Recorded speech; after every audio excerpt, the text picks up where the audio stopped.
They will join now, sir. I don't know. They're given permission to start the program. Okay, okay, sir. Okay, sir. Let's start.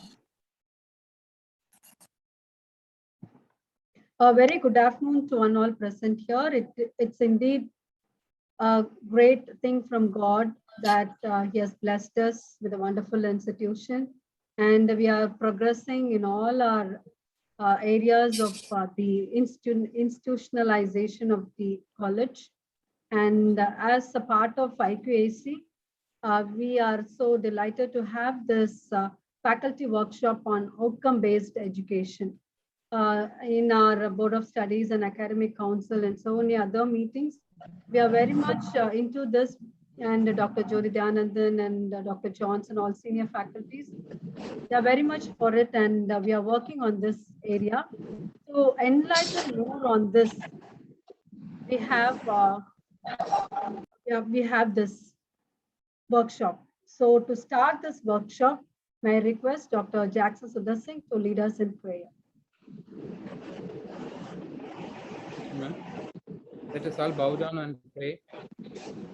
Our Heavenly Father, we thank you for this day, Lord. Thank you for this gathering, Lord. Lord, only because of you, we are all connected through this mode, Lord. And we are gathered for a cause, Lord. Be with us and guide us. Lord, we remember each and every individual who gathered here and their family members, Lord. We pray especially for all our management people, Lord, our Kaspan secretary, and especially we pray for his health also. Lord, we pray for administrator, executive secretary and project secretary, Lord. Lord, we pray for our principal, Dr. George Abraham, who is the pilot of this workshop, Lord. Lord, we pray for our IQAC coordinator for initiating this workshop, Lord. We pray for each and every faculty members of our institution, Lord. Lord, we have to get this and enrich our knowledge through this workshop, Lord. Especially, may your divine wisdom be blessed on to the resource person, Lord. Please bless her, and we should get and as well as enrich our knowledge also through this workshop, Lord. Lord, whatever things we are getting through this workshop should be a beneficial to our institution as well as to our students, Lord. Lord, we keep everything in your mighty hand. We keep and commit our gadgets into your mighty hand. We should not face any disturbance or technical issues, Lord. We ask everything in the precious name of Almighty. Amen. Thank you very much, sir. And indeed, I feel very happy and delighted to welcome our principal, Dr. George Abraham, who's the person behind. And whenever we approach him for any academic workshop seminars to be organized, he always motivates us, and he's very much concerned about the teachers to enrich their knowledge, to develop them into academics. He motivates us so much, and in this area, he himself is very much interested to make our teachers more about it. And when on behalf of IQAC, when I approached him, he very much supportive to this program. So we thank you and welcome you so much for this program.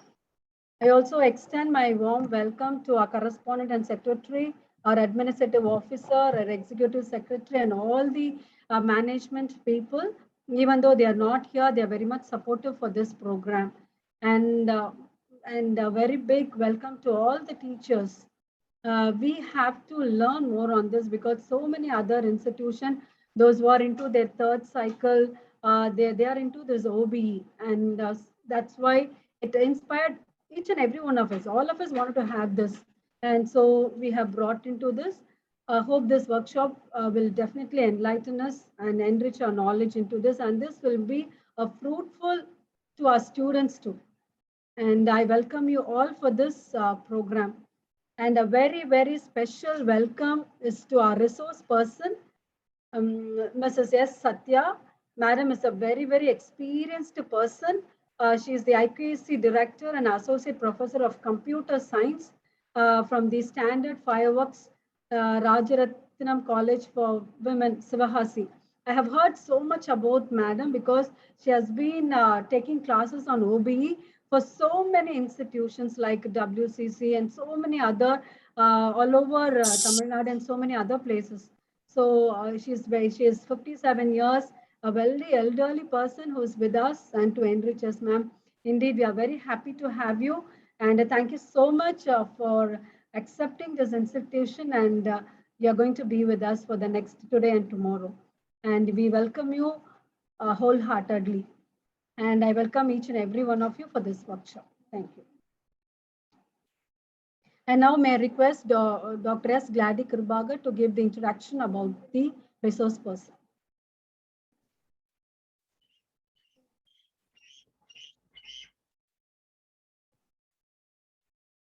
Very good evening to one and all present here. It's my pleasure and privilege to welcome our today's resource person, Mrs. Satya, has been serving as IQAC Director and Associate Professor of Computer Science in SFR College for Women. Madam has put up 32 years of teaching experience, and she has worked for 3 cycles of NAC accreditation and re-accreditation from 2002. Madam has lots of experience on NAC accreditation and re-accreditation preparation. And she has been serving as an IQAC member for 17 years. Presently, she is working as IQAC Director for the 4th cycle of re-accreditation. Madam is MHRD Nodal Officer and worked for Autonomy, CPE Phase 1 and 2, RUSA project and UGC Paramas project and so many other projects. Madam has lots of experience on working on various proposals and proposals to UGC. Madam has established a e-content development cell at SFR College, and she acted as a coordinator for MOOC template preparation committee, and she has prepared a SFR learning management system. There's a unique system has been developed specially for the SFR College. And Madam has formulated OBE guidelines and implemented OBE for 2019 and 20. And above all, we have a great resource person, Mrs. Satya, who has won the gold medal in MSc Mathematics in the university. He got the university gold medal. He was the first rank holder in MSc Mathematics. Madam, we are very much happy to have you as our resource person. Thank you, Madam. Thank you for coming, and you are going to share valuable things with us. Thank you once again. We welcome you. Thank you, Madam. Thank you very much, Dr. Glady Kirbagar. And now I'll give the session, the technical session to Madam Satya. Ma'am, please.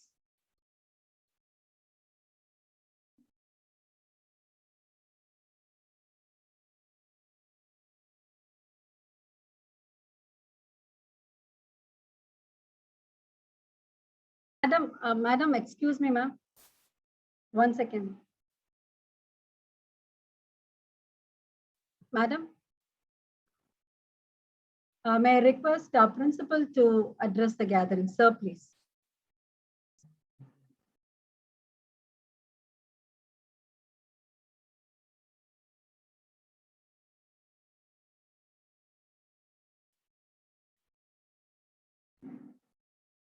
Sir,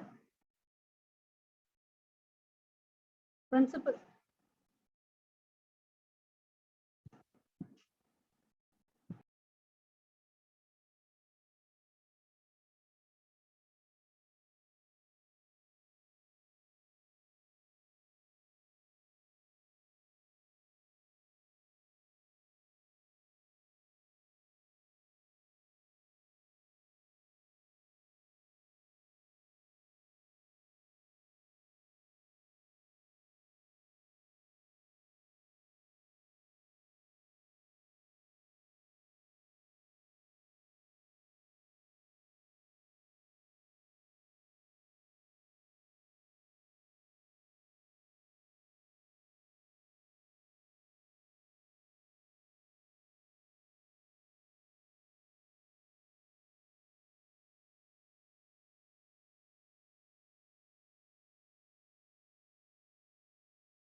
May I request Principal Dr. George Abraham to kindly greet the gathering.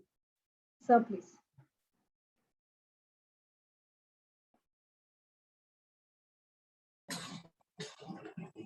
Hello.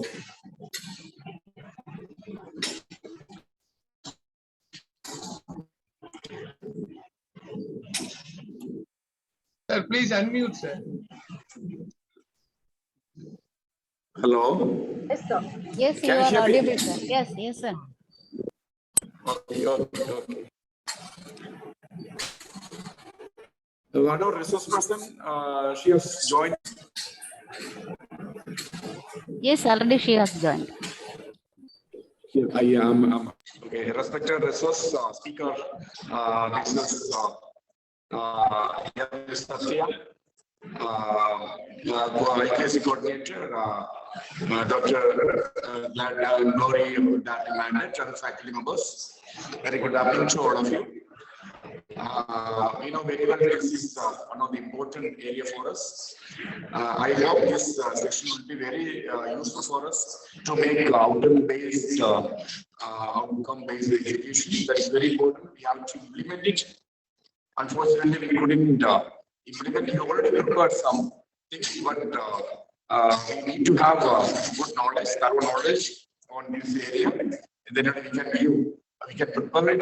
Definitely, that is very important. That is very necessary for us. I think we fortunately have an experienced person with us. She has in introduction. She has more than 30 years of experience in the field of education, as well as she is very outstanding resource person to give something for this area of outcome-based education. I hope this session will be fruitful for us. I would like to congratulate the IKC coordinator for making this program, Dr. Lori Darling. She took that effort to make this program in action. Anyhow, I would like to appreciate for her effort, as well as I thank to all our administrative authorities, correspondence secretary, administrative officer, as well as our executive secretary for helping us to make all these things. Thank you, and all the best. Section hand over to the resource speaker.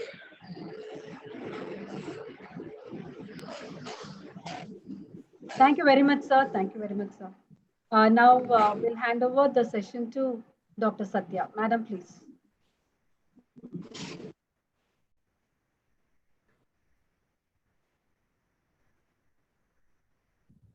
So good afternoon to one and all.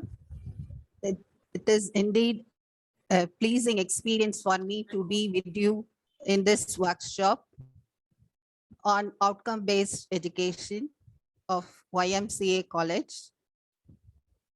First of all, I would like to thank the management, principal, and IQAC coordinator, and all other organizers of this workshop.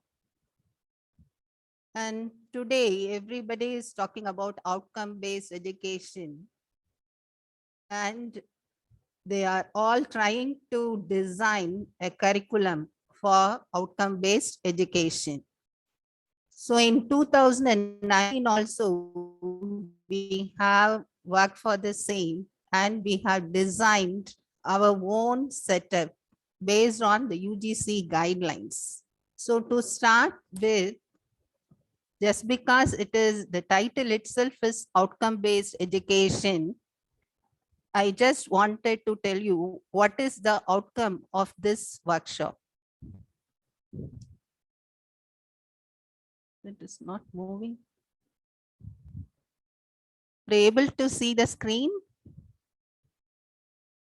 Yes, ma'am. Yes. Yes, ma'am. Okay, but the screen is not moving. Yeah, it's not moving, ma'am. Yeah. Earlier it moved. Yeah. You exit and go for entire screen, ma'am. Okay. Exit and go for entire screen, and then you can press your PPT. You know, ma'am knows. I'm sorry.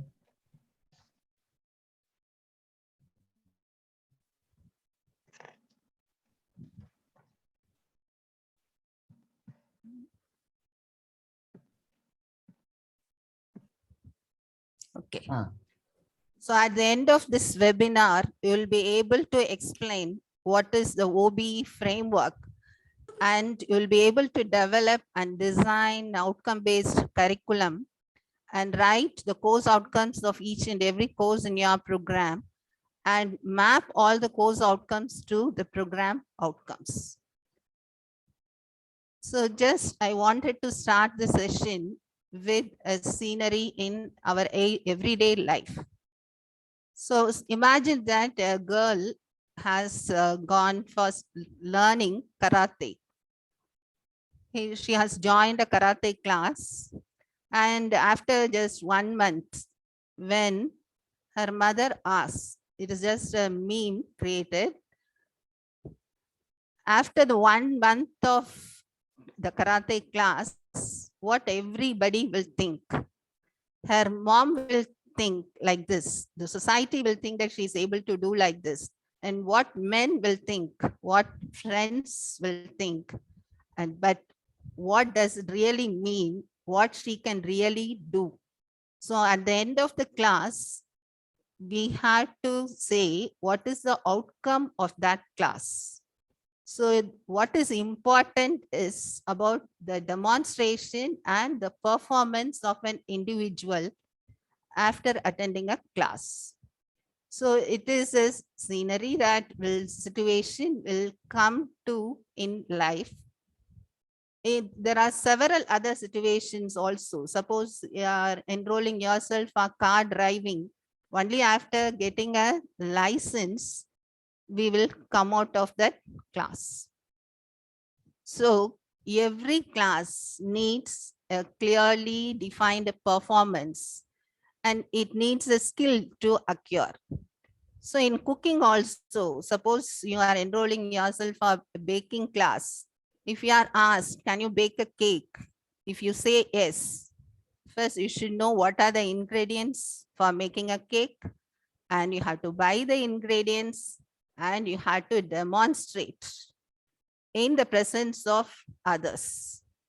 If you are at home you have to prepare, cook, bake the cake and get the outcome and display it. Suppose you are at anywhere else and you come with a cake, nobody will say you have made the cake. So you have to demonstrate your skill. You have to say that you have to be accepted that you are able to bake a cake by your own. So what is essential is nothing but a clearly defined competence and the performance. So if you are carrying out a role in everyday life, for each and everything you require competency, skill, and you have to perform, you have to demonstrate yourself that you have acquired that particular skill. So in Indian system itself, in the earlier 5000 BC, we have a Gurukula system where only experiential learning is considered. Only after defining the skill that should be acquired, and the guru will send you out of the Gurukula only after getting the essential skill. Even today, we have residential school. These types of Gurukula system are in the form of residential schools.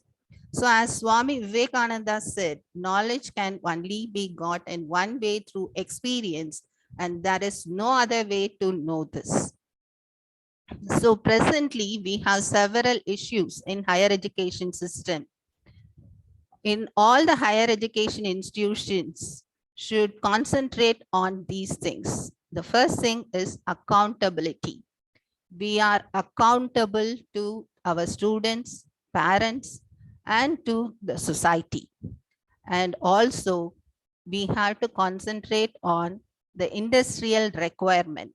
Just because each and every output of your institution has to get the job only from the industry.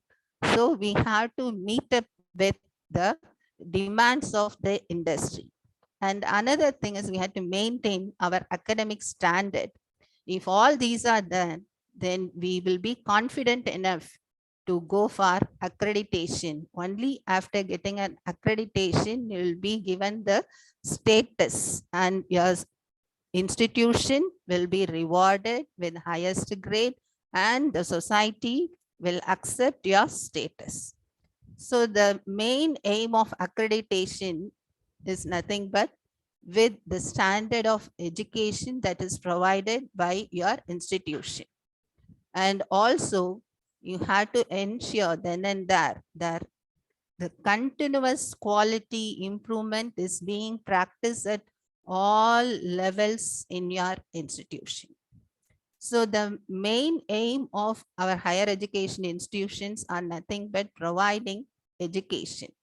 So we have to maintain the standard of education in par with the generation, as well as education 4.0 aligned with industry 4.0. And also nowadays in corona pandemic, we have to be aligned with the society 5.0, everything being online.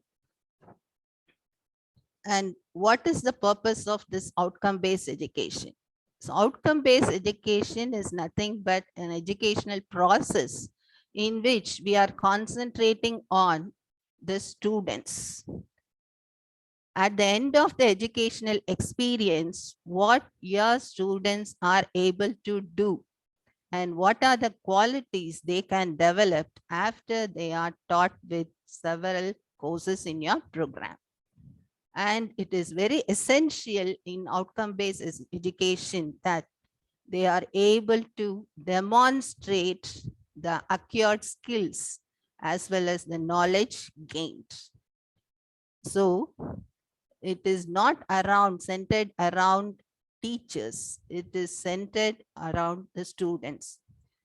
Unlike the traditional system, outcome-based education has focused on the learners. So it is a student-centered paradigm.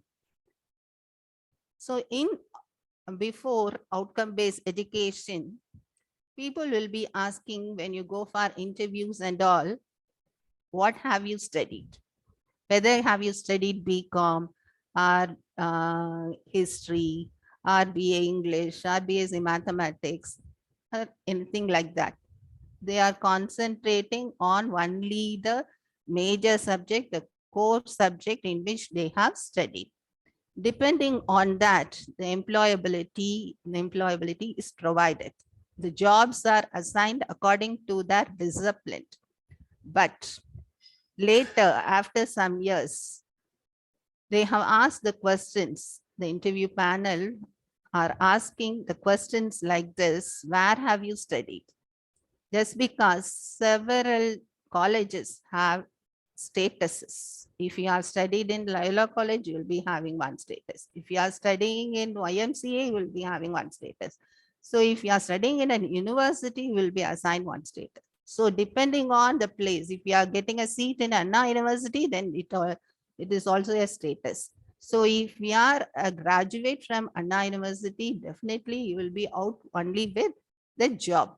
So that depends on the place or the status of the institution. But now the question has changed. What can you do? What can a student do? So if you sit for a job, even if an engineer in search of a job, before the interview panel, they will be asking the question. The interviewers will be asking the question, what can you do? What necessary skills you have for this kind of job? So, there are several institutions offering various degree programs on the same discipline. For example, there are so many engineering colleges with BE Computer Science, BE Mechanical Engineering, BSc Mathematics. Likewise, each in several institutions, private colleges, SF colleges, and government aided colleges, all are offering same type of degrees. So there are so many institutions that have emerged now. We have various options to study. The students have various options to study. But what is the change? The change is not in the content. The content being commoditized. You can get the content even from Google now. There is no need to go for the institution. Every content to be studied is available in internet. But at the end of the program, if your student is able to perform a particular thing, then he will excel. Otherwise, he cannot get a job. So that is the situation in particularly in the case of engineering students. We are seeing nowadays so many engineers are going for banking jobs, even for clerical works. But what they have acquired the skills for being an engineer. But what type of work they can perform?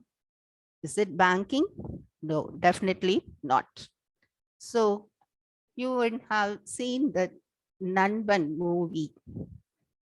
So in the movie, the hero will be saying, வெற்றிக்கு பின்னாடி போகாத, உனக்கு பிடிச்ச தொழிலை தெரிஞ்சு எடுத்து திறமைய வளர்த்துக்கோ, வெற்றி உன் பின்னால வரும். So what is required is only the skills. So our system is like that. Get only the marks, get the pass marks, and you will be awarded with a degree. So இங்க எப்படி mark வாங்கணும்னு சொல்லி தராங்களே தவிர engineering யாரும் சொல்லி தர்றது இல்லை. That is the main problem. So they are not giving the time for the students to acquire the skills for an engineer. Instead, they are giving coaching, training, so that they can come out with pass marks. So get only marks is the present system of education. And this is the movie that has shown us what is the examination system of the present day. So what do our grades and marks mean? We are thinking that pass mark is the only thing we need. But in outcome-based education, we have to think beyond the pass or fail mark. So often the students are aiming at 35 or 40, but they have to think, what did I do wrong in any of the tests in an examination? How can I improve myself from the previous test? And what are my strengths? And also what are my weaknesses? And I want to recover from my weakness. What are the necessary steps I need to take to come out from this weakness? These are the things the student needs to concentrate in outcome-based education. So the outcome is nothing but the essential skill for getting that degree. So whether you want to be well-trained or well-educated, so lifelong, to have a lifelong learner, you should be a well-educated person and not a well-trained person doing a particular kind of job alone. You can learn so many other things in life without any training. So education is not mere the learning of facts, but the training of minds to think by their own. That is the Einstein saying. So whether you want to be a well-trained student or a well-educated student. So we want the students to become well-educated persons. So always we have to chase excellence and not just pass or success. So the winners always don't do different things, but they do things differently. This is a cartoon by Einstein about our present education system.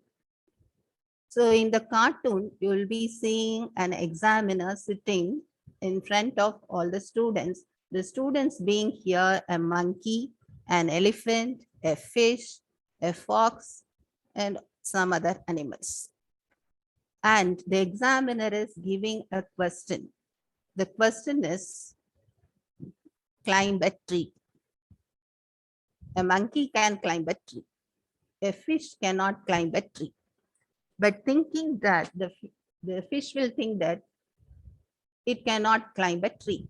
But thinking that it cannot climb a tree, it will think that it is a food. And whole life of the fish will be wasted if the fish thinks that it is a stupid. So before judging that a fish cannot do a particular job, you have to think what are the skills that is specific to a fish.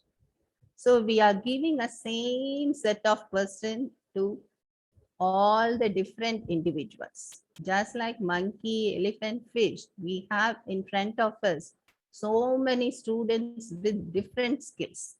But the question paper is same and the question is same. So we say that it is a fair exam. Whether we are giving opportunities for the learners to attend the questions at various levels. So for a slow learner, we have to give some questions.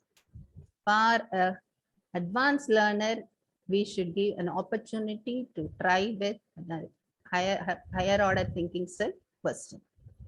So we are aiming at only the pass marks in the examination. And we are offering a grade, a rank, A grade, B grade, C grade, like that. So our examination system is based on a ranking and grading system in which all the individuals are treated at the same level. And we are not classifying any categories of students. Our question will be same for all categories of students. But we need not give a separate question for each student. But in a question paper, we should test the levels of all the students. We should have a lower order thinking skills as well as higher order thinking skills in our question paper pattern. And always it needs a change. Our present education system should change, but when you want to change the process, there will be so many hurdles in the change. But without the change, the results are not possible. So when you want to change our education system to outcome-based education, first of all, the learning culture should be changed. Instead of listening to lectures alone, the students will be given opportunity to experiential learning and skill-based or problem-based learning. So a Chinese proverb says, tell me, I will forget. Show me, I may remember. Involve me, then I will understand. So only when you involve the students in their learning, giving projects, case studies, internships, these are the only way to excel in that program. So the important aspect in outcome-based education is nothing but it is not teacher-centered, it is student-centered, learner-centered. Usually when you write co-subjective, it will be written as an objective of the teacher. The teacher wants to train like this, to train the students like this, and to be familiar with all this concept. Likewise, will write with a teacher point of view. But in outcome-based education, we should write the outcome in students' point of view. It should be the output of the students. What type of skills they will acquire, or they will demonstrate what type of skills. So these are nothing important in outcome-based education. Instead of objective, we should change this outcome. So what are the various types of outcomes available? Knowledge, skills, and attitude. There's nothing but KSA. Knowledge is nothing but just learning of facts, concepts, theories, formulas, methods, procedures, etc. but the skills are nothing but the psychomotor skills, the physical ability to perform a task. For using hand, using brain, you have to solve something, you have to use, create. These are all nothing but skills. And finally, the attitude. Attitude is nothing but if you get a particular skill, your emotions, feelings will be different. So you will be able to appreciate the knowledge gained. So KSA type of outcome is used in outcome-based education. And the basic principles of OBE, there are 4 basic principles: the clarity of focus, design down, high expectation, and expanded opportunity. So clarity of focus, this is nothing but the teacher should decide first what the student should know and understand at the end of each and every course, and what they should be able to do at the end of the course. If you have a particular course for one semester, at the end of the 90 days, the student should know what and what skills they acquire. They have to be stated as outcomes. And usually outcome-based education follows design down approach. What is to be done, what should be gained as a result of this educational experience should be decided first. Then you should work on how your student is going to understand this particular concept and how it is achieved. You have to decide on the learning process and what she should achieve at the end of the program. So instead of starting from the training sessions and teaching plans, we have to start with the end product now. You have to say, what is your target? The target should be stated first, then you should work for achieving that particular target. So the design down approach is taken into consideration in outcome-based education. And there should be high expectation. Suppose that you are writing a course outcome. You should not be satisfied with a lower level skill. Always you have to set high standard for your students to get, but finally the students should get engaged in their lifelong learning, and you have to encourage the students that they have to study that particular concept for lifetime. They should not decide that the course is over at the end of 90 days. They should have an interest in the subject. You should create an interest in the subject so that they will learn about that subject in their life later also. And we should also provide expanded opportunities, just because all the students will not be able to learn the same chapter or the same subject in a similar manner and also at the same instant. The grasping power and the learning efficiency differs from person to person. The time taken by the students will be different. One person may learn the particular concept in 5 minutes, and another student may take even 1 hour and even 1 week. So we have to provide, as a teacher, we have to be an advisor, a tutor to the students, that so that each and every student in your class has been familiar with the concept, and they have to thoroughly understand the concept by providing variety of options in your teaching plan, like creation of mind maps and innovative tools like creating memes, creating videos, and by all means you can also create a model. So there are so many teaching and learning activities that can be used by the teacher, and also you can make your students to participate in learning by involving themselves in learning activities. So the process of designing outcome-based education is in 4 steps. First, we have to design that what is your end product, what the student should achieve. That is nothing but OBE. So in OBC, how in OBC first outcome-based curriculum, you have to write each and every course should have the course outcome, the target, everything should be mentioned in our curriculum. What is the target that should be reached by the student at the end of each and every course, at the end of each and every program.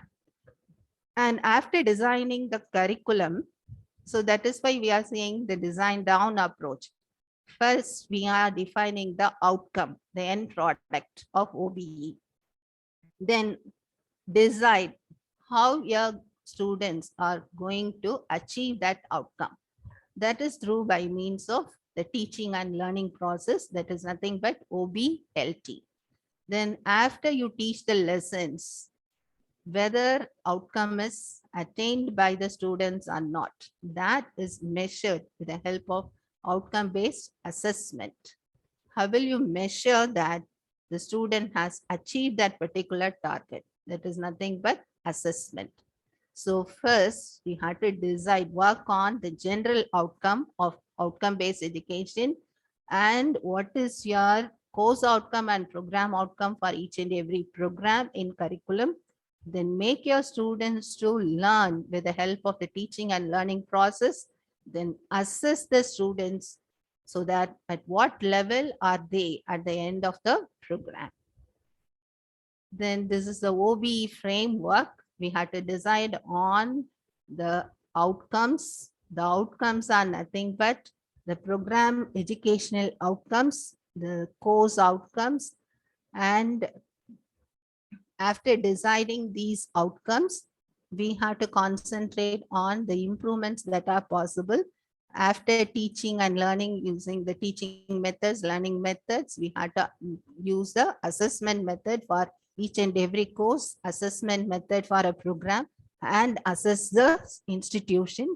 If there is any change required, you have to change your target. If the target is achieved, you have to aim for a higher target. If your target is not achieved, if the outcome is not reachable, then you have to rewrite the outcome so that it is reachable. In writing your outcomes for program outcomes or program educational outcomes or for course outcomes, you can interact with the stakeholders, your alumni and industry people and employers, everybody, and involve them in framing the PEOs and POs and course learning outcomes. If a particular course is not satisfactory to the students, you have to rewrite the course learning outcomes also. So these are the constituents of OBE. First of all, you should aim at the vision and mission of your department, or vision and mission of your college. Vision is nothing but the future thing, what you're going to achieve in future. It is a long-term goal. And mission is what we are at the present. At what state are you? What about the level of your students? And this is nothing but reflecting the present. It is a short-term goal. And the second one, for each and every program, you have to write program educational objective that we call PEO. Then we had to decide on program outcomes for UG PG programs. And program outcomes and program specific outcomes are meaning the same, except that program outcomes are general in nature and program specific outcomes are specific to a particular discipline. Then to achieve all these program outcomes, we are designing various courses. We are going to add various courses in our curriculum under this program. And after completion of all these programs, only these program outcomes can be attained by the students. So in the left, you have the design. While you are designing OBE, we have to start from vision and mission, write the PEO, then PO, then PSO, then courses. For each and every course, you have to write course outcome. It is a design down process. But when you assess the students, you have to assess from the bottom. Course level assessment is done first. After that, program assessment. After that, PEO assessment. Then finally, whether we have reached our mission or not. Excuse me, ma'am. Excuse me. Ma'am, Yes. next slide, ma'am. Previous slide. Do we need to give for, as you have given course outcome, should it not be subject outcome like the particular subject is there? Shall we go with it? Like, say, for example, we have one particular course for teacher education, and we have given all this, and course outcome 1, course outcome 2, course outcome 3 is there. So, do we go with subject wise here? Subject, this is for subject alone, ma'am. This is one course. It is not course outcome 1. Course outcome for one subject. Course outcome for second subject. Course outcome for n subject. It should be subject wise. Yes. Thank you. Yeah, subject Thank you, ma'am. wise. Thank you. Thank So you. in a program, we'll be having several courses, maybe 40 courses. For all the 40 courses, you have to write course outcomes. Yes, yes, yes. Okay. So the first one need to consider. So vision, mission will be there for every institution. You also have a vision and mission, but vision should state the long-term goal of your institution. Our institution will be of national or international level after 10 years or 20 years or something. Your students will be representing our nation like that. You can have a vision.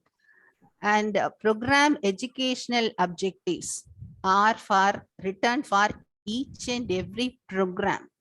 So suppose that you have a BPEd program, you have to write a program educational objective. If you have another program, MPEd program, for that you have to write another one, for especially for master's program, you have to write a separate program educational objective. So PEO is written for each and every program. So program educational objectives are nothing but the statements that will describe what are the career and professional achievements that the students will be prepared to achieve after getting that degree. So if it is a 3-year program, after completing 3 years, soon after completion of the graduate, the degree, they will not be offered with any job. It will take either 1 year or 2 years and even 5 years. So these are the objectives that can be done only after 1 to 5 years of graduation. So only after 5 years, after completion of that degree program, we can calculate this program educational objective. But how your students should be after 5 years of graduation, they will be getting these types of jobs. They will get this much of knowledge. They will be running a particular kind of gym like that, you can say. So you can have themes that can be decided by the department. Okay, so the PEOs can be written with the help of interactions with your stakeholders. You may be several batches of alumni students, and what are the jobs taken by your alumni, and you can get the wish of your current students, and you can also get an information from the industry where your students are getting placement like that. So after getting the feedback from all these stakeholders, you can formulate the PEO so that your students are capable of doing this. So the PEO should be consistent with your mission of the institution. All the stakeholders should participate in the process of framing the PEOs, and the number of PEOs should not be high. It should be manageable in number, and it should not be too broad. It should not be specific to a particular program. And the main thing is it should be achievable. What is not possible for your students should not be stated as PEO. It should not be too broad. It should not be too narrow. It should not be same as your program outcomes. So these are some characteristics of your PEOs, and some of the characteristics the PEOs can concentrate is on the core competencies that will be acquired by your students, and the preparedness of your students. That is what I mean is yeah, that progression to higher studies and the placement.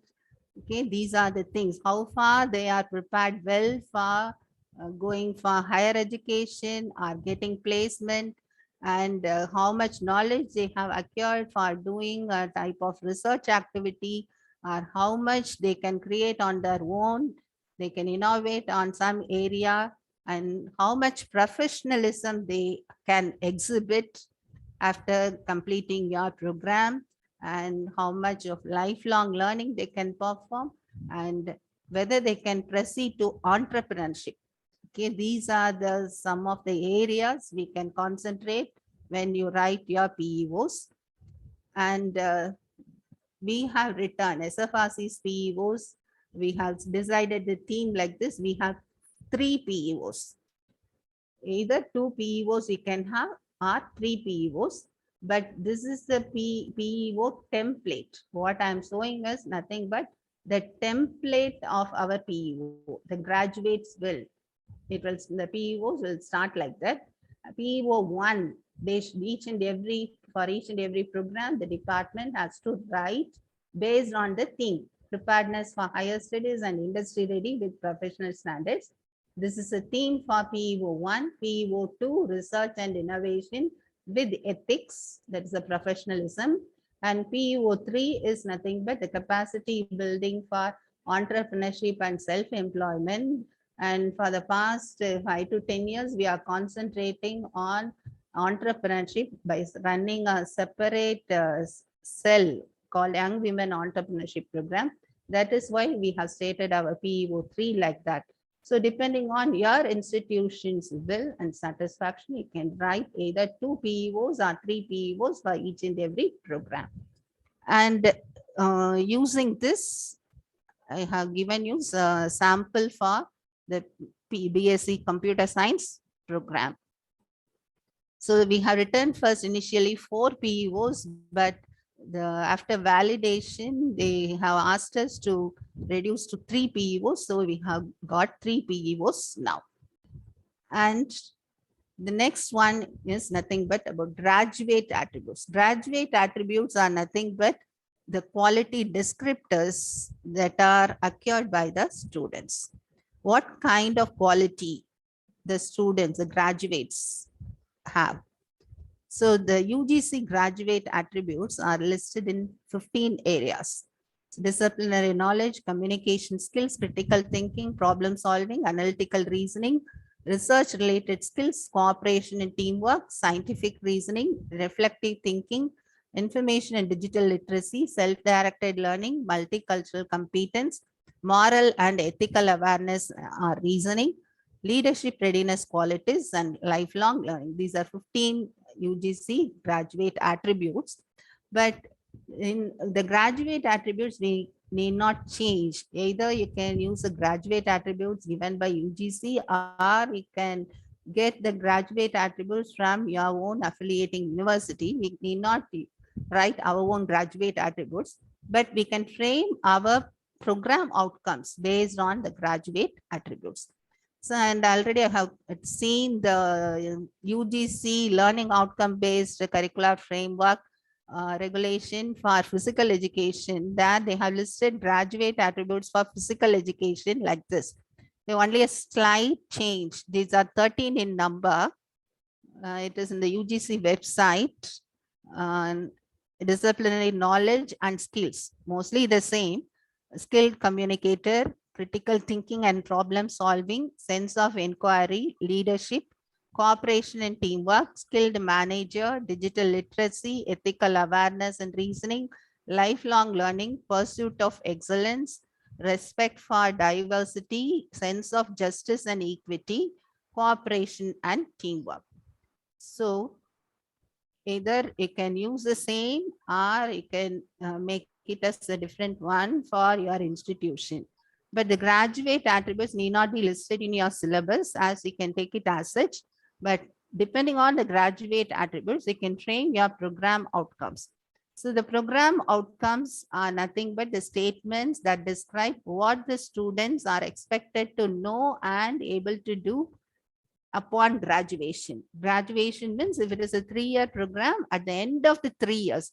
PEO means after completing 3 years, 2 or 5 more years you can take. But for program outcomes, soon after they complete the graduation, what are the skills they are able to do? What skills they acquire, what are they able to do at the end of the 3-year program? So they relate to only KSA, knowledge, skills, and behavior that they acquire from the study of that program. So they are based on graduate attributes. So at the end of the 3-year or for postgraduate 2-year program, what your students are expected to know and able to do? They are nothing but program outcomes. We have designed our program outcomes based on the UGC graduate attributes that I have listed earlier. We have 7 program outcomes. So we have combined the 15 and they have written it as 7 POs. Always we have to follow the order of the 7. Once we are fixing the program outcomes, you have to follow the order. No need to change the order of this program outcomes. So similar to this, from the graduate attributes of physical education, I have suggested like that. It is only a suggestion and a sample that I'm giving to you. And don't bother about this, whether you have to take the same or not. Just as an example, I have listed this. PO1 as disciplinary knowledge and skills. PO2 is critical thinking, problem solving, and analytical reasoning. PO3 is research related skills and sense of inquiry. PO4 is communication skills and digital literacy. PO5 is teamwork, leadership, and managerial skills. And PO6 is multicultural competence with moral and ethical awareness. And PO7, self-directed and lifelong learning.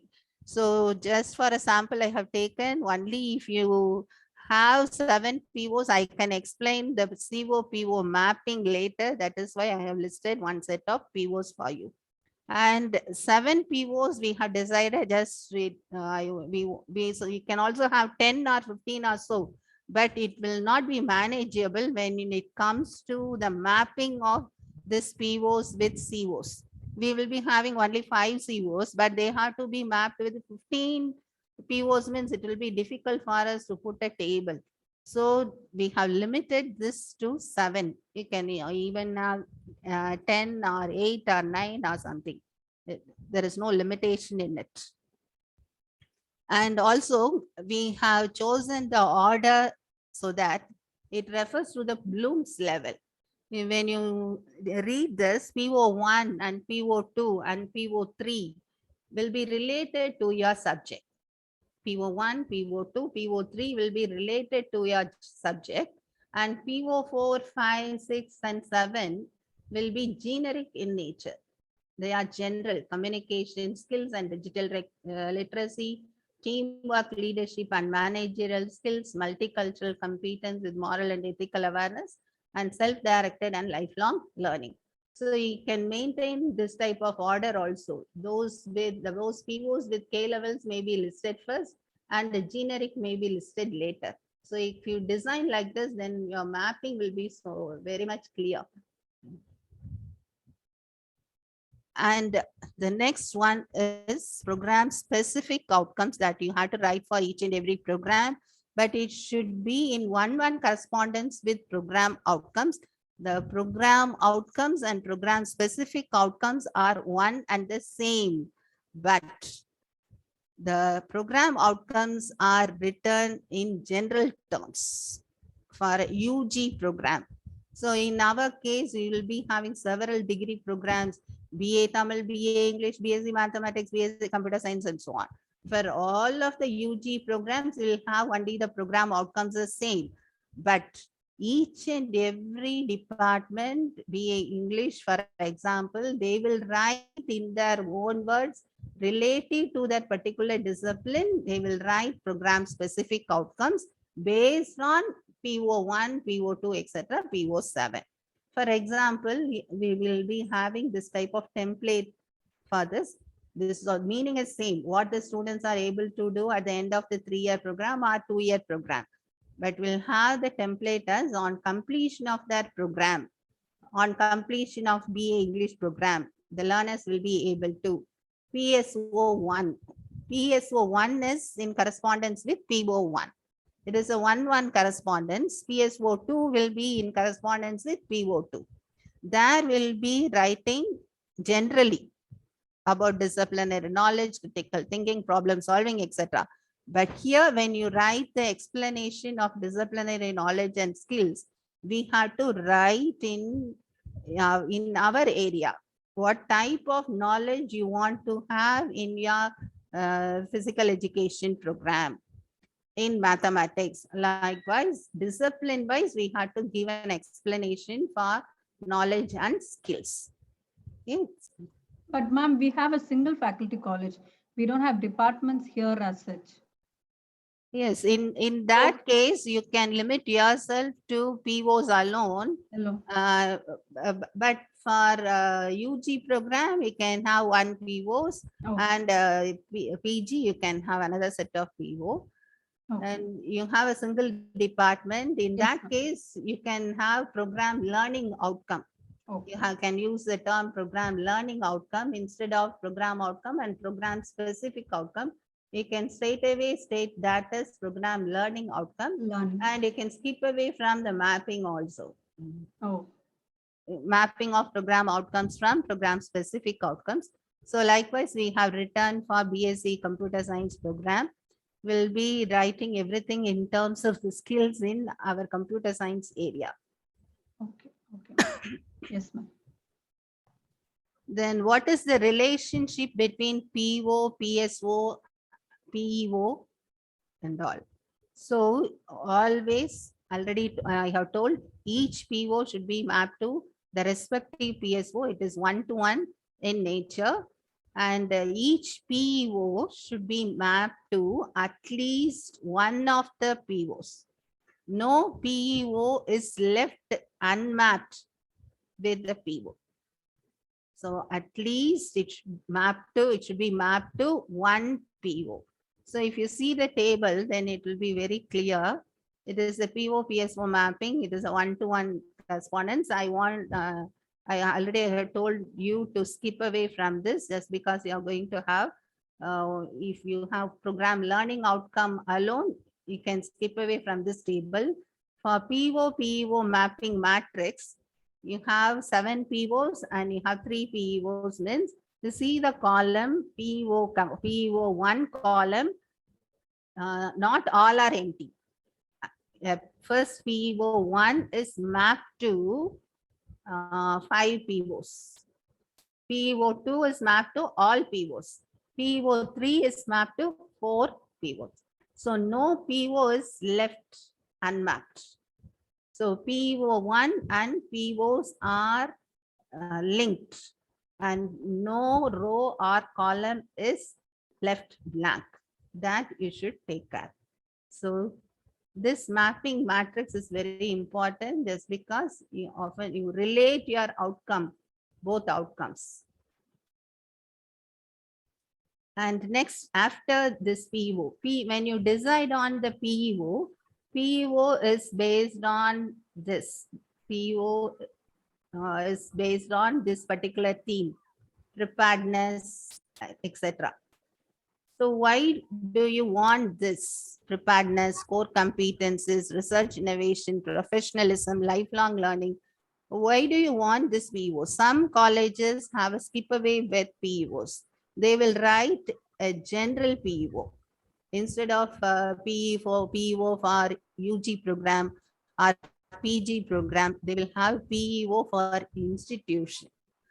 But my suggestion is you can have a PO for each and every program, just because you need to concentrate on each and every learner, and you have to concentrate on the progress of each and every student. So, for example, you have a physical education department in YMCA. Likewise, we have several colleges offering physical education in Tamil Nadu or in India, right? Yes, Out yes. of the colleges affiliated to the Tamil Nadu Sports University, how do you make your department to be different from other departments? Ma'am, Yes, yes. ma'am, we have a common syllabus which has been framed throughout India. So, Okay, okay. keeping the autonomy, we are Mm. trying to modify and add and delete in the courses, subject content in the courses. So, CO Okay. course will come. So, do you think that do we need to match with the university nomenclature? Now, if you see the university who has framed the master's degree have given only 2 PEOs where they Mm. have merged Mm. in the first PEO, they have given the program for the to get the job as a physical education teacher in standard 11, standard 12, and then physical director, assistant professor, sports officers in colleges, universities. So they have given the what they're going to achieve, what will be the goal they have put in that as one of the PEOs. And in Okay. PEO 2, they have given, I'm just reading out, okay. The Okay. curriculum and the syllabus have been structured in such a way that each of the course meets one or more of the courses related to skills, knowledge, and behavior that students acquire as they progress through the program. Further, each course in the program spells out clear instructional objectives which are mapped in the student outcomes. So they have given in the program outcomes, they have given 10. So just looking into that, we have also we just tried Glory, Glad, and myself, we stat, and then we have done 10 PEOs, and we have given, based on the 2 PEOs, we have done the mapping for all the 10 Okay. PEOs. Yeah. Okay, ma'am, but the second PEO is not like correct one, no, it's Because they're not university, ma'am. suitable. Lila, they framed it for the university. They have different departments. Ah, What? yeah. That is No, why no, they no, have Glory, madam. No, this I'm talking about master's degree. No. physical education department. This is only for MPEd. I'm reading what I have read is only for MPEd. So, ma'am, we have got a different, unlike yours, like BSc, you might have one vision, mission. But can we have the vision and mission to be common, as you said earlier? And the mission will change according to MPEd, BPEd, I mean, UG, PG, it will change, right? So, can we go with the same 2 PEOs or it can be altered? Just let me know, ma'am. Just because we have autonomy, you can change the number of PEOs also, ma'am. We need not follow the same kind of thing. The first one is what you read is quite okay, but the second one is more broad in not sense, specific. and it is not specific in nature to your discipline. It is not well suited for other subjects also, ma'am. It is relating only to the student learning outcome. Yeah. But it is not related to your physical education. So you may Okay. be concentrating these days on entrepreneurship or innovation that needs some concentration, no, ma'am, these days. Okay. Yes, ma'am. Yes, ma'am. Okay. Okay. So we will change accordingly. And one more thing, I had very recently been to Teacher Education University. They have given 24 Program. PEOs, ma'am. Probably they're integrating so many subjects in the BEd itself. They've given 24 POs. 24 POs. POs, that's why I told you UGC has listed 15 as graduate attributes, but even as an example in UGC LOCF framework, they have up to 8 or 10. But the example they are getting, the UGC also getting the example from only the NBA, National Board for Accreditation. They are copying from only the Engineering Accreditation Agency, NBA. They have only first started outcome-based education. So they have taken much of the calculation only from NBA, ma'am. But it is not rule that these are only these many number of POs and PEOs, but I am telling about the optimum one, how what is possible I am telling. So you cannot manage if they are heavy in number. So when I am mapping my course outcome with program outcome, you will realize why we are limiting ourselves. சரி So அப்போ after ma'am அப்போ COs மாத்திரம் நம்ம 5 காமனா வச்சுக்கலாமா? COs you can have it as 5. காமனா எல்லா இதுலயும் வச்சுக்கலாம். So அந்த 5க்கும் இந்த 10 we will plan it for 10 and 5 can go well. So how is that you give 1 2 3 3 like what is that rating scale, ma'am? That I will take later, ma'am. I am telling one by one. Okay, okay, ma'am. Okay, proceed, ma'am. Thank you. So what point I want to concentrate now is you should have a separate PEO for each and every program. That's what I'm telling you. There may be several departments in your university offering same thing.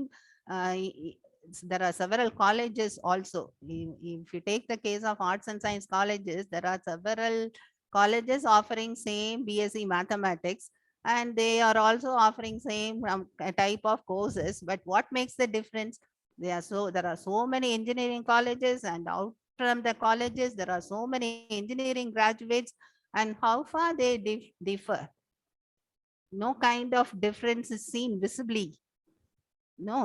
So if suppose that a particular student graduated from YMCA colleges on out, how he is distinguished from other persons, that is essential.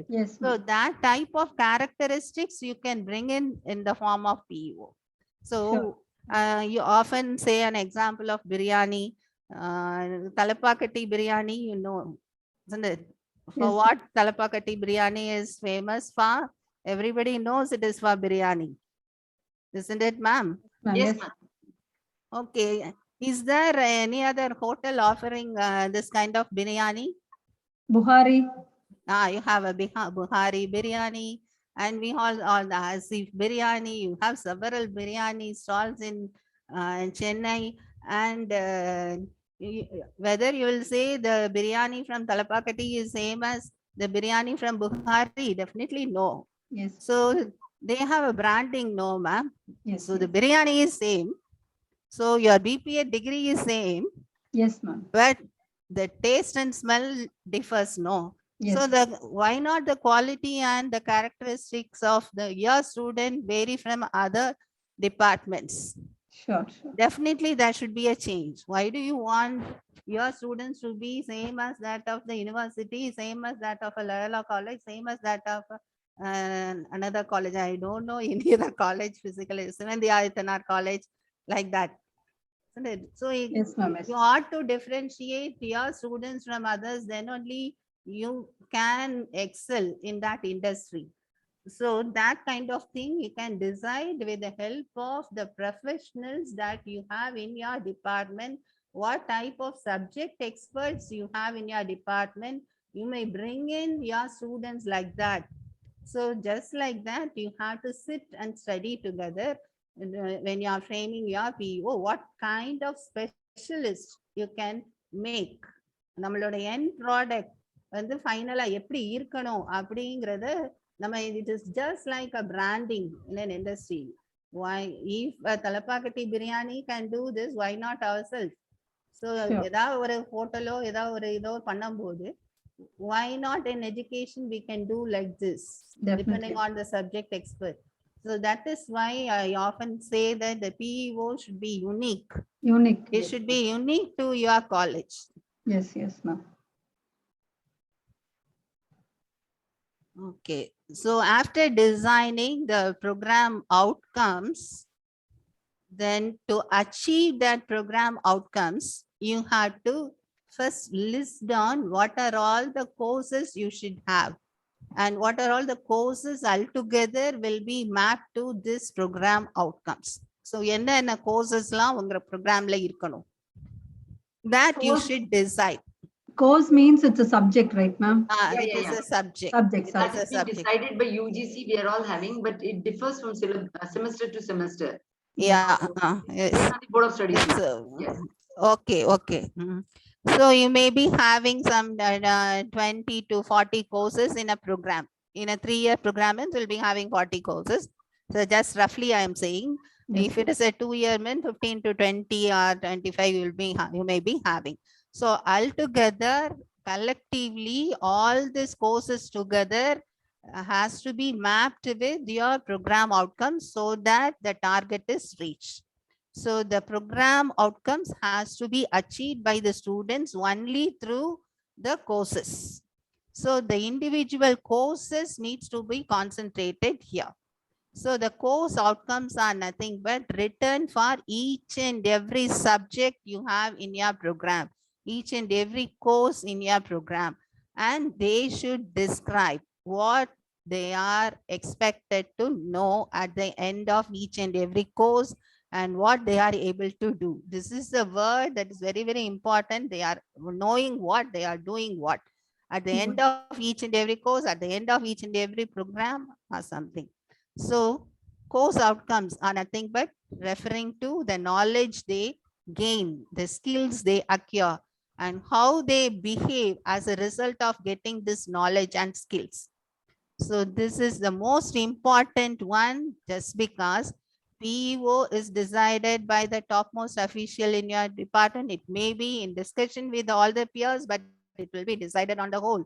Program outcomes will also be collectively decided once, but the course outcomes will be decided only by the teacher. So there will be so many courses. For all the courses, one single teacher cannot be responsible for writing course outcomes. So this is the one we have to concentrate on it, just because each and every teacher has to write on it. He should be familiar with the writing of course outcomes. What are the characteristics of course outcome? How to write course outcomes? These are the things each and every teacher has to concentrate. So what are course outcomes? First, when you are given a syllabus, when you are expected to design a course, sit with a paper and think, after learning this particular course, what do you expect your students to learn in your course? After you teach this course in your semester, at the end of this course, what your students should do? Okay, they should recite something, they should be able to explain something, they should be able to do something, they should be able to solve this kind of problems. Likewise, you list out in a sheet. So definitely in this course படிச்சா இது செய்ய தெரிஞ்சா போதும், இந்த course படிச்சிருக்காங்க அப்படின்னு டெஃபினட்டா எல்லா கோர்ஸுக்குமே உண்டு. These are the things that should be compulsorily known to your students. So list down all this. They are nothing but should be written as course outcome of your course. But this can be done only if you have a mastery over the subject. So now you should not read the content unit wise. For this unit, you have to get the outcome like this. Not like that. You may be getting you may have the knowledge of the course beyond your syllabus content. So think your subject as a whole and decide on the course outcome, at what level your course outcome should be, so that your students will acquire at least 50% of your knowledge. கொஞ்சமாவது நமக்கு அந்த course படிச்சதோட effect இருக்கணும்னா உங்க கோர்ஸ்ல என்னெல்லாம் தெரியணும் அப்படிங்கறத list பண்ணணும். So the course outcome should have. Yes, ma'am. ஒரு question, ma'am. Does it goes along with the course objectives ன்னு நாங்க ஒன்னு வச்சிருக்கோம், ma'am. Course objectivesக்கும் course outcomeக்கும் do you think that we can relate? No, ma'am. Course usually previously before OBE, we'll write only course objectives. Course objectives, when you write, it is written based on the teacher, what the teacher is expected to do. to train the students like that. The objective is written with the teacher's point of view, but now you have to write in the student's point of view. இது Okay. படிச்சு முடிச்ச உடனே ஸ்டூடெண்ட்ஸுக்கு என்ன செய்ய முடியும், ஸ்டூடெண்ட்ஸால என்ன எபிலிட்டியை exhibit பண்ண முடியுங்கிறது தான் course outcome. Ma'am, do we need to have objectives then, ma'am? You have to write definitely course outcome, but Not necessary for objectives. but you need not list down 5 course objectives, but instead as a preamble of the course, you can write in one line, what Okay. does it contribute to the program as objective. Okay. That will be better, I think, ma'am. Just in the start of your course, you can write as a course objective in a single line for what purpose you have brought in this course in your curriculum under this program. Okay. எதை satisfy பண்றதுக்காக இந்த ப்ரோக்ராம்ல இந்த கோர்ஸை வச்சிருக்கீங்கிறது just brief term, just in one line you can write. Okay. Okay. So the course outcome should address what do you expect your students to learn in your course. What are the theory you have to, what are the things, what are the concepts your students should learn? What should your students do as a result of your teaching? And in what level you are making your students to think as a result of your teaching. So what knowledge they gain, what knowledge they learn, what skills they acquire to do a particular thing, and in what level they are able to think after getting this knowledge. So these are the things you have to concentrate. And course outcomes actually should contain action verb. So the course outcome should start with the action verb. The action verb will describe the expected performance of the students. And the students' performance should be observable and measurable. So it is very, very important that you should have an action verb. And after the action verb, it should describe the performance of the student, what the students demonstrate. Students ஆல என்ன பண்ண முடியும், அவங்களோட performance depict பண்ணணும். And the student performance should be observable and measurable. What do you mean by observable and measurable? That we'll see now. And CO should be smarter. It should be specific, very precise. It should be not in broader sense. It should be clear, and it should be measurable, and it is attainable, achievable. It should be achievable by the students, and it should be suitable to your course, relevant, and it should be completed within your semester span of time. If you write a course outcome that can be done only in 1 year, you cannot write that for 90 days course. So it should be timely also. Then it should be assessed, evaluated, and it can be evaluated, and if not reachable, the course outcomes may be reviewed and write another set of course outcomes so that it is measurable and achievable. So these are the characteristics of course outcomes. When you write course outcomes, these are the points. The main point is observable, measurable, specific, achievable, relevant, timely, evaluate, and reviewable. These are the things you have to concentrate. And when you write the course outcomes, how can you decide the course outcomes? Determine first what is the aim of teaching the course, what is the goal, what is the purpose of teaching the course, what contributions this course is providing to the students' learning experience. But it should be unique to your course. What unique contributions to the students' learning experience this course is making, and list all the major elements that you want the students to know, including the laws, rules, regulations, organizations, concepts, theory, experiments, models, everything that you want the students to know, and they are nothing but the knowledge, and list the major things what you want your students to able to do what type of ability they want to gain, and what type of algorithms they can work out, what type of procedures they are able to do, how they perform in particular events, how they demonstrate. These are the things you can concentrate. And after listing out all this, you can summarize, you can make a brief of that and narrow down into 5 COs. You can reorder them.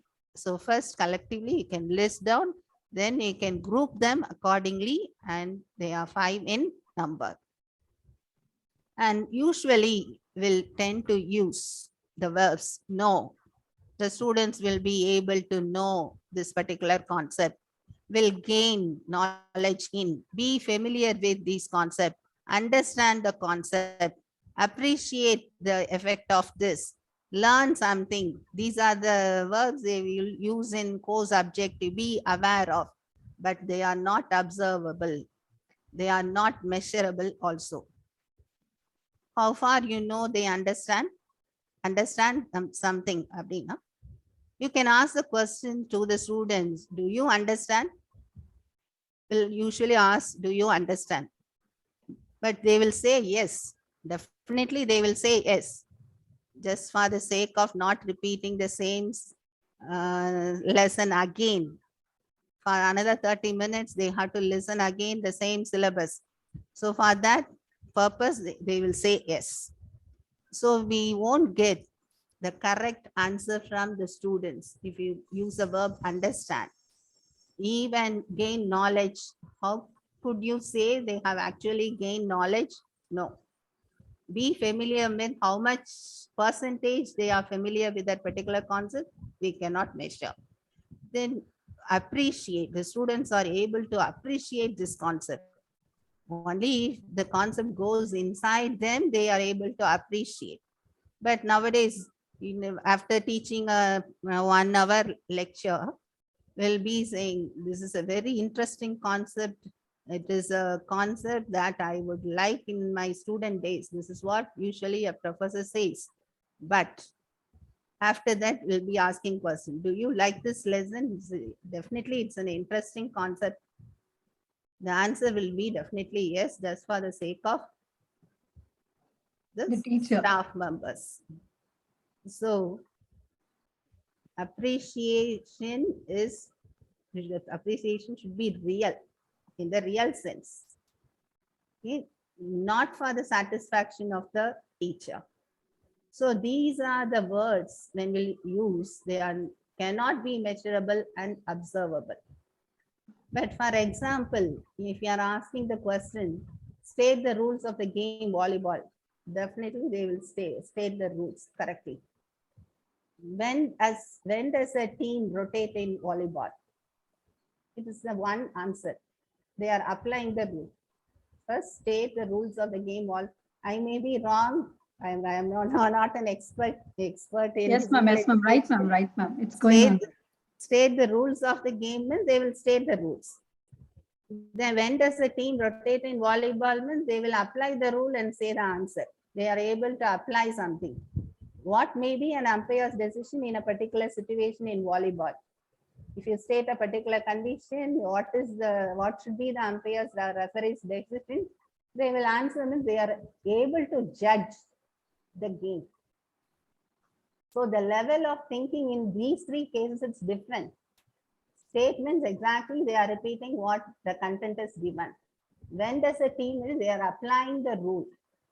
What will be the umpire's decision in that particular thing? They think and in the name of the referee.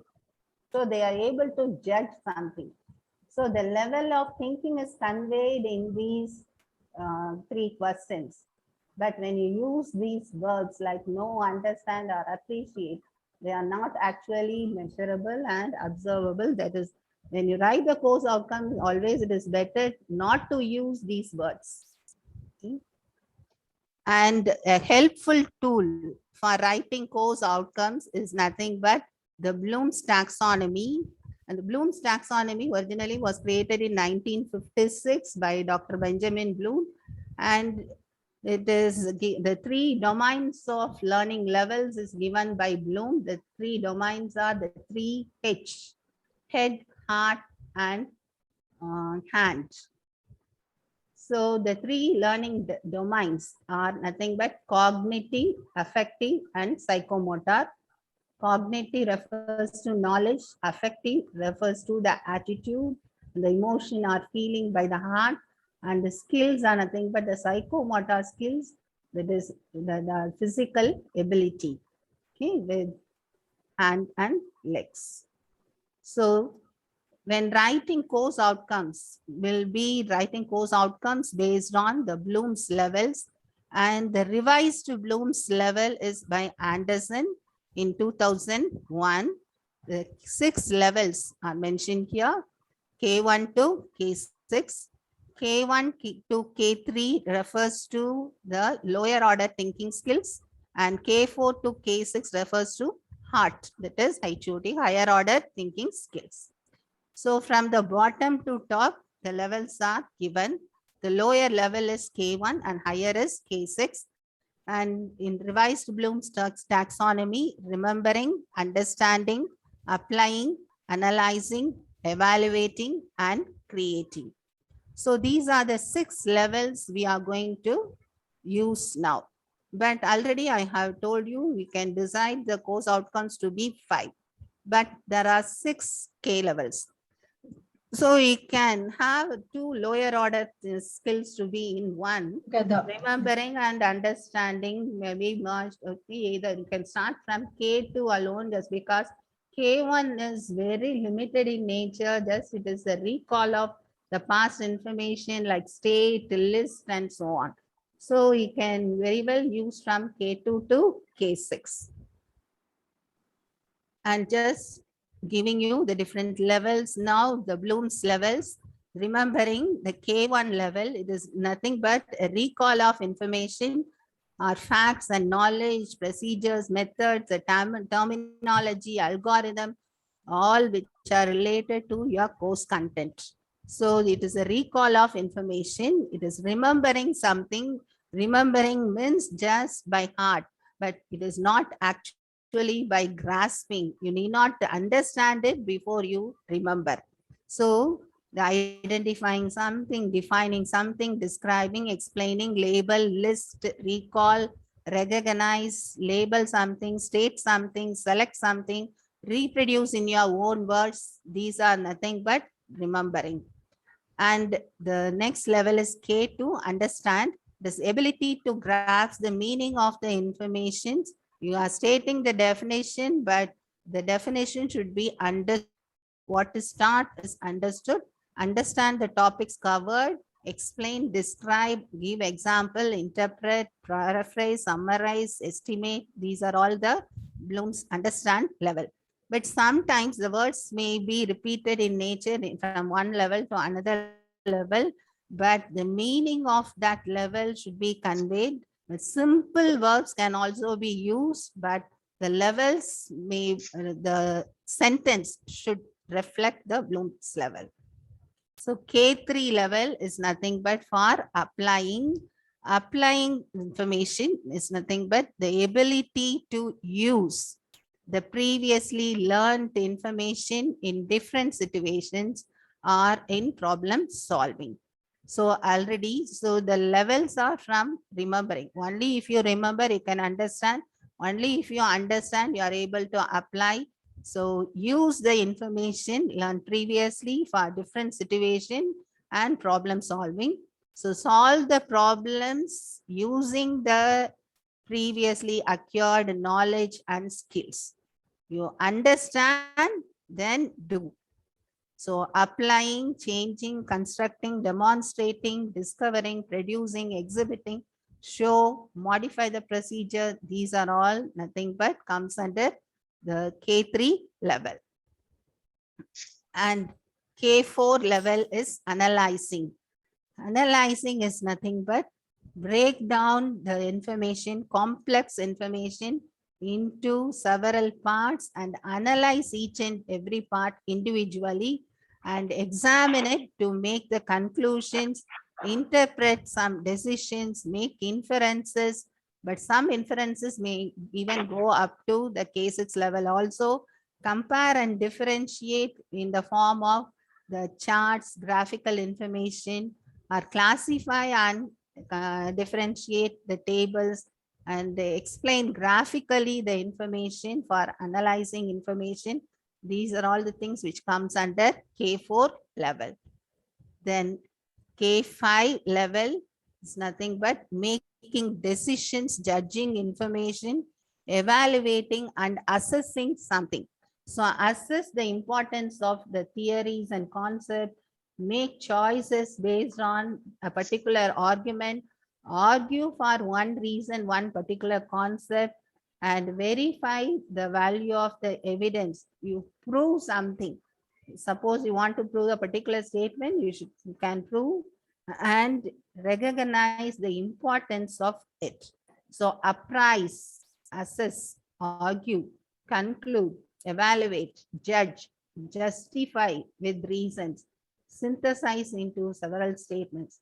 So these are the things that comes under the Bloom's K5 level. And create level is K6. K6 is nothing but ability to create, ability to innovate, ability to apply the previously gained knowledge to produce new reports, new ideas, new thoughts. But using your old ideas, you can generalize some conclusions, and previous knowledge gained in some areas may be used to judge something, predict something, draw conclusion, design your own plan, create in innovative terms some setup, categorize something, compiling, composing a different one, devise a strategy for it, design a plan, organize something, generate new ideas. These are all coming under K6 level. So using this K1 to K6 levels, we'll write our course outcomes with the characteristics already specified, and also using the action verbs and the expected performance of the students. And as an example, to conclude, I have the question. So what level is it? What are the ingredients used to cook omelette? This is on lighter side. What is the level? K1 to K6.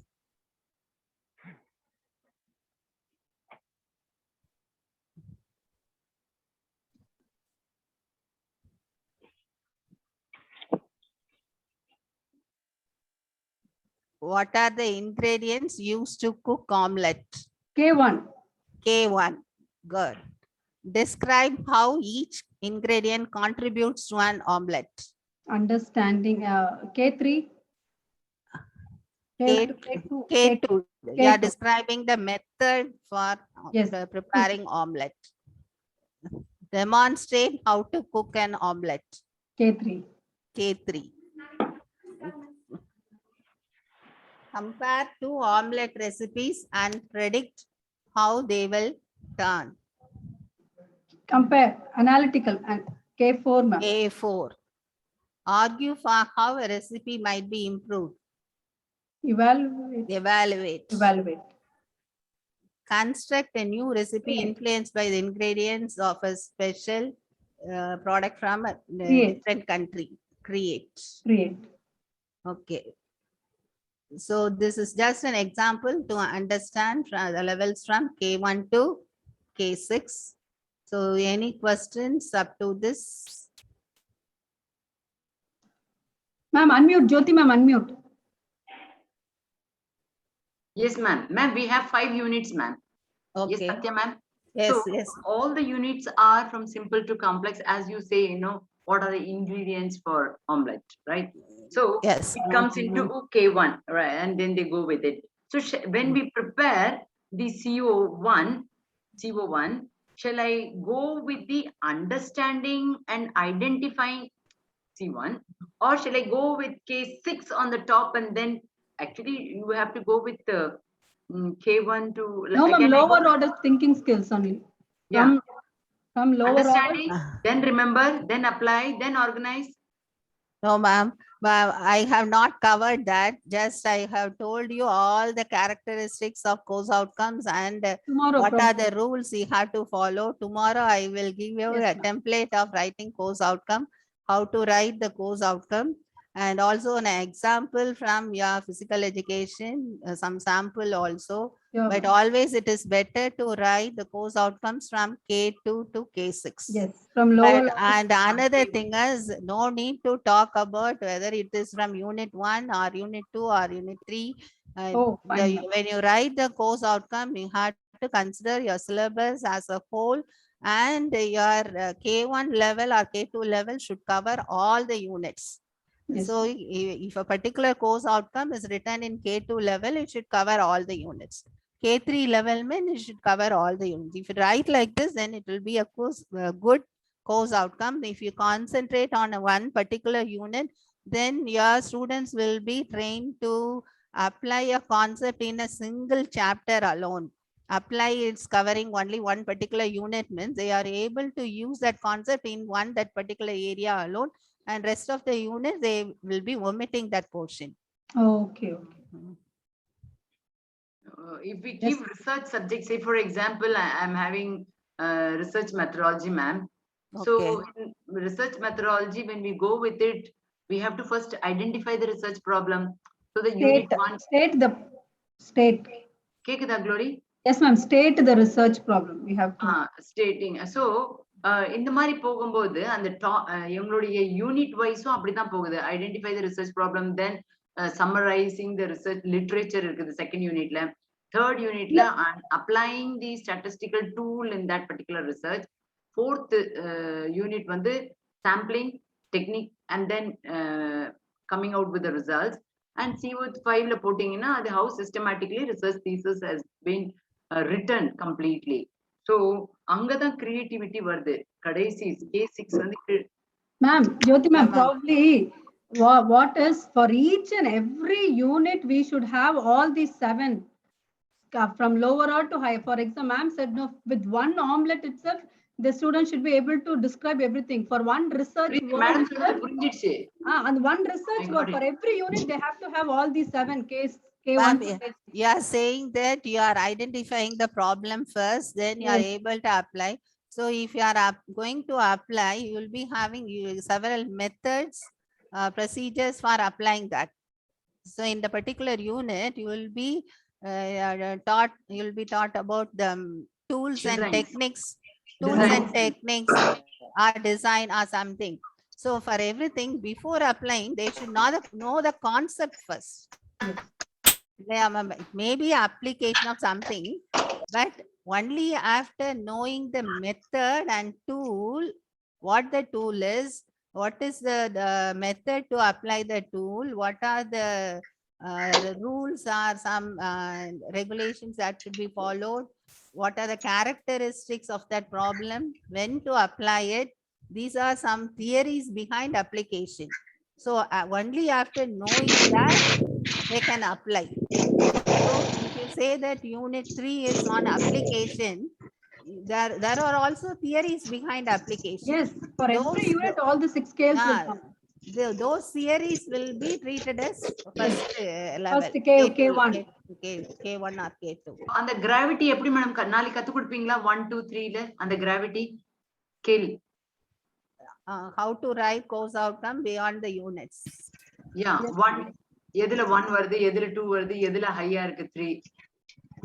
We'll discuss, ma'am. I'll discuss with Jyoti ma'am today. Ma'am, I understood. Satya ma'am, எனக்கு புரியுது. அந்த K1 K2 3 K3 வெச்சிட்டு நம்ம அப்ப எப்படி 3 point scale ல போட்டுட்டு இருக்கோம்? Ma'am, I'll discuss with you naming. Ma'am, சொல்லுங்க ma'am. Program outcome, Jyoti ma'am. Program இல்ல, course outcome தான் பேசுறாங்க madam. Course outcome, after writing the course outcome, we can do the mapping. So mapping க்கு தான் 1 2 3. You are asking about in the matrix how to put that marks, whether which be 1 2 3. Yes, அந்த 10 points நம்ம 10 object POs வெச்சிட்டு Ma'am, that is a process that I'm going to apply in the next session. Session, yes, Yeah. ma'am. Avladhan. Whether, Glory, I got the answer. Yes, ma'am. Yes, ma'am. whether we are going to continue still, ma'am. Illa, ma'am. Illa, ma'am. Actually, Tomorrow, ma'am. Tomorrow, ma'am. Yeah. We are ready. Nice, nice. We are ready to hear Thank it. you. if you are proceeding with that now, then you'll be little more complicated. You need a break before that. Yes, because yes, ma'am. Yes, the ma'am. mapping still requires some more clarification. Yes. So before that, you should be very familiar with the Bloom's level. And when the mapping comes, you will be getting confused. Even the mathematics people will be getting confused. So why not you? So there are a lot of things that you should do for mapping, ma'am. Sure, ma'am. So I have switched over that to tomorrow's session, Tomorrow's writing the course outcome, then the mapping, and how to relate that as a matrix for program. Yes, ma'am. Ma'am, we have a small sample that we have brought out. If you don't mind, we will share tomorrow. I think Glory should be able to Yes, share yes. what we have worked on. Few Okay. subjects, courses, ma'am. Few courses we have worked on. So Okay. kindly go. We will put that as an example. If some mistake is there, you kindly let us know Yes, ma'am. so that rectification, madam would share it. Huh? Please. Okay, okay, ma'am. Okay, Now, ma'am. whether it's now, ma'am? or Not now, ma'am. Tomorrow. For Tomorrow, ma'am. Tomorrow, ma'am. Thank Tomorrow's you. class. Thank you. Okay, okay, ma'am. Ma'am. Thank you. Glory, ma'am. Yes, sir. Better Yes, you sir. can share that whatever we have prepared to ma'am tonight itself. Yeah, so yeah. that Today ma'am itself. will go through Evening that. itself, I'll give her. Yeah. Yeah. Sure, Even sir. Sure, course sir. of even objectives photo like Glory. I'll just send a copy of it to her. Probably, Ah. ma'am can give examples from that Okay. for tomorrow. Yes. Thank you. Thank you Okay. so much, ma'am. Now I Thank you. request Dr. Abraham Davidson to kindly. Dr. Abraham Davidson to kindly propose a vote of thanks. Jerome sir. Jerome sir, please. Mute பண்ணுங்க. It's my pleasure to thank Madam S. Satya, IQAC Director and Associate Professor of Computer Science from SFR College. Madam, you have given a clear picture about OBE. You told something about accountability, industry, and you told that the focal point should be only on the students. So it should be a student-centered one. And you also told many things about old pattern of interview, new pattern of interview, and also what to do with specific skills. You also mentioned something about the slow learners and advanced learners, how to make use of the skills, how the teacher should concentrate on the slow learners and advanced learners. And you told many things about the change that should be made. That is, learning culture change should be made. And it was a very excellent, madam. And you told about the objective, and the objective also is stressed on the student learning. It is a student. You focus only on the students that they have to improve their skills when they go out with the degree. And you told about KSA. You told about the basic principles of OBE. And also you stressed about the lifelong learning. It is must, and we also put it in our mind that after degree also they have to have the interest. We as a teachers, we have to create interest on the subject. And you told many things about OBE, PEO, 1, 2, 3, and also so many points you told, and about the graduate attributes, and also PSO. Many things it is new for us. But you also told about the action verb, methodology, and everything. Madam, it is very useful for us, ma'am, in order to equip our institution. Your words are very, very useful for our. The workshop is very, very useful for us and for our institution also. I want to add something about the SFR college. I had my childhood in Sivakasi. My house, we resided behind the campus of SFR in Carnation Colony only. We spent about around 6 years in that. I studied in Carnation Colony, Carnation School, and also I studied in SKHNV. I know many things about SFR. In those times itself, this college stood for the women folk upliftment. In those times, in my childhood days itself, I am proud to hear the words and expert from the SFR to enlighten us. Thank you. Thank you on behalf of our OMC College and faculty members. I thank Madam Satya for this enlightenment. Thank you, Madam. Thank you very Thank much, you. Dr. David, sir, and I thank Dr. Satya, Madam, so much. We thank you so much for the wonderful session. And I thank our principal, the person behind the show who has really motivated us to organize such programs. I thank our principal and all the teachers, senior teachers, Dr. Jyoti Dayanandan, Dr. Jackson, Dr. Johnson, sir, Dr. Glad, every one of us have contributed, every one of us have contributed. And thank you so much, ma'am. We'll be waiting for you to meet you again tomorrow. Thank you. Thank you, Thank ma'am. you. Ma'am, Thank you, Jyoti ma'am. நீங்க வந்திருக்கீங்க எங்க இப்போ இதுக்கு காலேஜுக்கு. very happy to see you in this platform, ma'am. Thank you, ma'am. But I was just waiting to listen to you. I have been talking all these days. Now it's Oh, nice.